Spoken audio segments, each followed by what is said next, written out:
Hello সবাইকে আসসালামু আলাইকুম। আশা করি সবাই ভালো আছেন। তো আজকে আমি আপনাদের দেখাবো কিভাবে যেকোনো একটি নরমাল ছবিকে একটি সিনেমাটিক লুক, সিনেমাটিক লাইট এর আকার দিতে পারবেন, যেমনটা এরকম। তো এর জন্য আমাদের লাইটরুমের প্রিমিয়াম ভার্সন ইউজ করতে হবে, কারণ আমরা মূল কাজটি লাইটরুমের মাস্কিং টুল দিয়ে করব। আর লাইটরুমের প্রিমিয়াম ভার্সনটার জন্য আপনি চাইলে গুগল থেকে লাইটরুমের মড এপিকে ডাউনলোড করতে ইউজ করতে পারেন। তো যাই হোক, আমরা এখন সব সেটিং রিস্টোর করে দিব।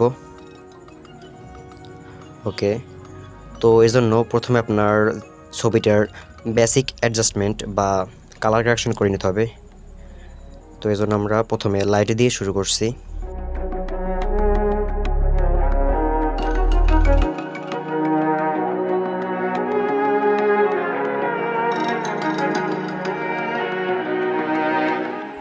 এই ছবি একটু কুল লাগছিল, তাই একটু আমি ওয়ার্ম ডাউন করার জন্য টেম্পারেচার একটু বাড়িয়ে দিলাম।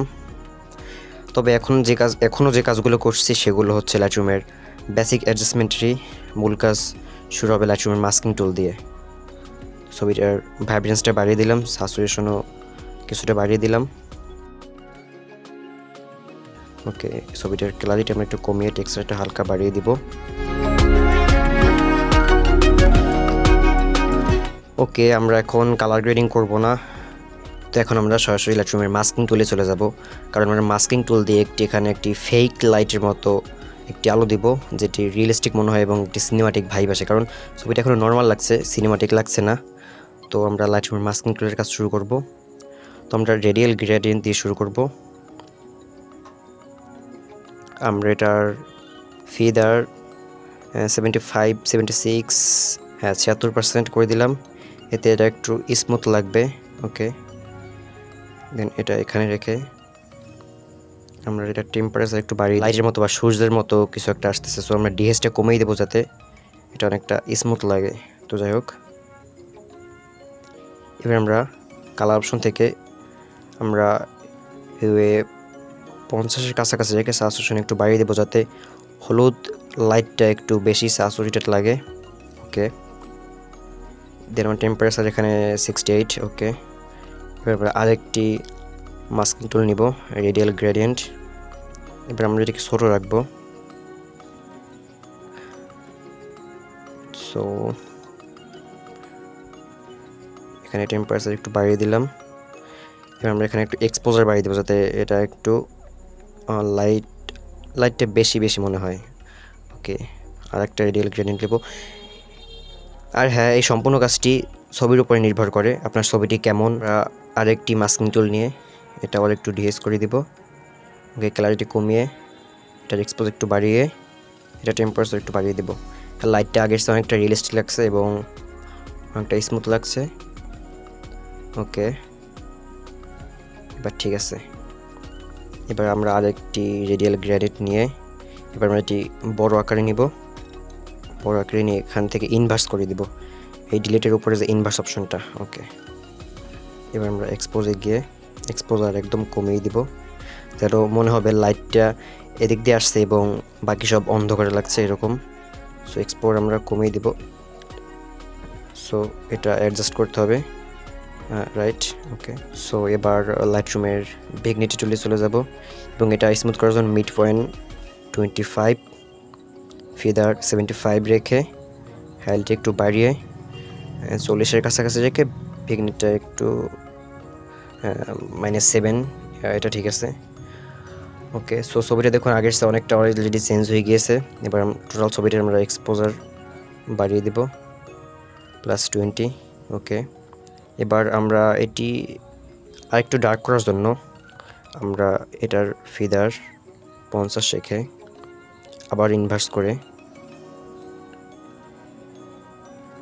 লাইট বরাবর এখানে অ্যাডজাস্ট করে দেবো। তারপর আবার এক্সপোজারটা কমিয়ে দিব। দেখুন আগের চেয়ে অনেকটা স্মুথ লাগছে এবং যেদিক দিয়ে লাইট আসছে ওদিকে আলো এবং লাইটের বিপরীত দিক অন্ধকার লাগতেছে। সো এটা মাইনাস, এবার ঠিক আছে, লাইট একটু কমিয়ে দেব। ওকে, সো কালারে কিছু করার দরকার নেই, বাট চাইলে আপনি কালারটা অ্যাডজাস্ট করে নিতে পারেন, আপনার ছবি অনুযায়ী এটা ডিপেন্ড করে। ওকে, ছবিটা মোটামুটি ডান। এবার কিছুটা কালার গ্রেডিং করা যাক। শ্যাডোতে একটু ব্লু দিব, মিড টোনে হয়ে 35 রেখে স্যাচুরেশন একটু বাড়িয়ে দেবো, যাতে লাইটটা বা মিড টোন, ছবিটা টোটাল মিড টোনটা একটু কমলা কমলা মনে হয়। লুমিনিয়েন্স প্লাস 6 করে দিলাম। হাইলাইটে গেলাম, হাইলাইটটা এবার একটু আমরা একটু ওয়ার্ম রাখার চেষ্টা করবো। সো ওয়ার্ম রাখার জন্য 55 রেখে স্যাচুরেশন বাড়িয়ে দিব। তারপরে আমরা এটা লুমিনিয়েন্স বাড়িয়ে দেবো, হাইলাইটের লুমিনিয়েন্সটা। তো দেখুন ছবিটার কাজ প্রায় ডান। এবার চাইলে আপনারা লাইটরুমের মিক্সিং থেকে কিছু কালার গ্রেডিং করতে পারেন। এরকম আমি সবুজের স্যাচুরেশন একটু বাড়িয়ে দেবো, হলুদের রিউটা একটু +8 রেখে স্যাচুরেশনটা একটু বাড়িয়ে দেব। আমরা আকাশের যে নীল রঙটা সেটা স্যাচুরেশন একটু কমিয়ে দিলাম এবং এটার হোয়াইটও -6 করে দিলাম এবং এটা একটু ডার্ক করে দিলাম। ওকে, সো আমাদের কাজ মোটামুটি প্রায় ডান। সো আবার বলছি, এটা আপনার ছবির উপর ডিপেন্ড করে, আপনার ছবি কেমন সেই অনুযায়ী আপনি কোথা থেকে লাইটের আকার দিবেন বা কোথায় লাইটরুমের মাস্কিং টুল ইউজ করবেন সেটা ডিপেন্ড করে। সো এখানে আমার ছবিতে এটাই ঠিকঠাক ছিল এবং দেখুন ছবিটা আগে কেমন লাগছে এবং এখন কেমন লাগছে। এখনও আগের চেয়ে অবশ্যই অনেকটা ইন্টারেস্টিং লাগছে। সো আপনার চাইলে এভাবে যে কোনো ছবিকে লাইটরুমের মাস্কিং টুলের সাহায্যে এবং কালার গ্রেডিং টুলের সাহায্যে কম্বাইন করে আপনারা যে কোনো ছবিকে একটা সিনেমাটিক ভাইব দিতে পারবেন। তো আজকে এই পর্যন্তই। সবাই ভালো থাকবেন, সুস্থ থাকবেন। চ্যানেলে নতুন হয়ে থাকলে অবশ্যই সাবস্ক্রাইব করবেন। সবাই ভালো থাকবেন। আল্লাহ হাফেজ।